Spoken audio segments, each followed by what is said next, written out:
गोंदिया जिल्ह्याच्या अर्जुनी मोरगाव तालुक्यातील नवेगाव बांध येथील सत्यमेव प्रभाग संघात मोठ्या भ्रष्टाचाराचा धक्कादायक प्रकार उघड झालाय। या प्रभागात कार्यरत असलेल्या समन्वयक प्रकाश मेश्राम यांनी शासनाकडून आलेल्या लाखो रुपयांच्या फर्निचर निधीमध्ये मोठ्या प्रमाणात गैरव्यवहार केल्याचा आरोप महिलांनी केलाय।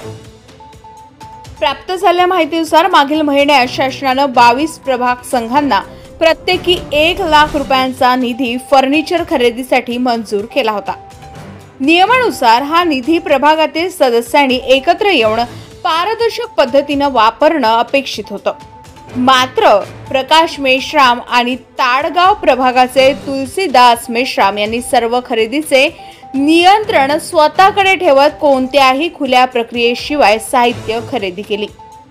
या खरेदीमध्ये साहित्याच्या मूळ किमती आणि खरेदी केलेल्या दरामधील प्रचंड फरक पाहायला मिळतोय। उदाहरणार्थ घ्या की इलेक्ट्रॉनिक काट्याची मूळ किंमत 4500 असताना त्याची किंमत 16000 दाखवली गेली। गोदरेज अलमारी 4500 ऐवजी 18000 आला। स्टँड पंखा 2100 ऐवजी 5000 आला। ग्रीन मॅट 1600 ऐवजी 5000 ला खरेदी दाखवला गेला। या व्यतिरिक्त ऑफिस टेबल, फायर खुर्च्या, पाण्याचे can, fibre tray, steel glass आदी गादी लावलेल्या खुर्च्या आणि लेबर चार्ज यामध्येही कमालीचा तफावत दिसून येतोय।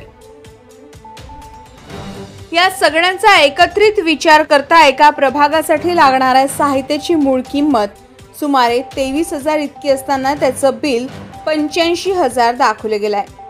म्हणजेच एका प्रभागातच सुमारे 62000चा भ्रष्टाचार झाल्याचं स्पष्टपणे दिसून येतं।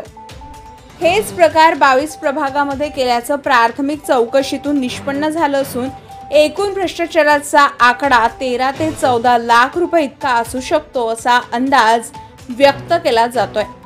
या प्रकरणात संतप्त झालेल्या महिलांनी समन्वयक प्रकाश मेश्राम यांना जाब विचारला असता त्यांनी महिलांशी उद्धट आणि धमक्यातील स्वरात संवाद केल्याचा आरोपही करण्यात आलाय। त्यामुळे स्थानिक महिलांनी एकत्र येऊन प्रकाश मेश्राम यांच्यावर तात्काळ चौकशी करून त्यांना पदावरून हटवण्याची मागणी केली आहे। या प्रकरणावरून अनेक गंभीर प्रश्न उपस्थित होत आहेत। शासनाचा निधी पारदर्शकतेने खर्च होतो का? प्रभाग समन्वयक सामान्य जनतेचे सेवक आहेत की भ्रष्टाचाराचे दलाल? एका प्रभागात इतका मोठा घोटाळा होऊ शकतो तर इतर ठिकाणी काय परिस्थिती असेल? स्थानिक प्रशासन अद्याप गप्प का आहे? महिलांनी आवाज उठवूनही त्यांच्यावर दबाव का आणला जातो बरे? या सगळ्या प्रश्नांची उत्तर मिळवण्यासाठी आणि जनतेचा पैसा लुटणाऱ्यांना अटकाव घालण्यासाठी या प्रकरणाची तात्काळ सखोल चौकशी होणे अत्यावश्यक आहे।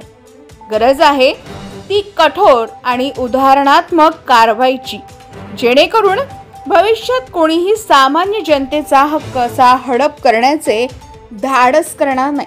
गजा महाराष्ट्र 24 न्यूज करता प्रशांत उके, गोंदिया। ताज्या घडामोडी आणि बातम्या जाणून घेण्यासाठी गरजा महाराष्ट्र 24 न्यूज या आपल्या YouTube चॅनलला सबस्क्राईब करा आणि बेल आयकॉन दाबायला विसरू नका, जेणेकरून आपला व्हिडिओ आल्याची ताजी खबर तुम्हाला ताबडतोब मिळेल।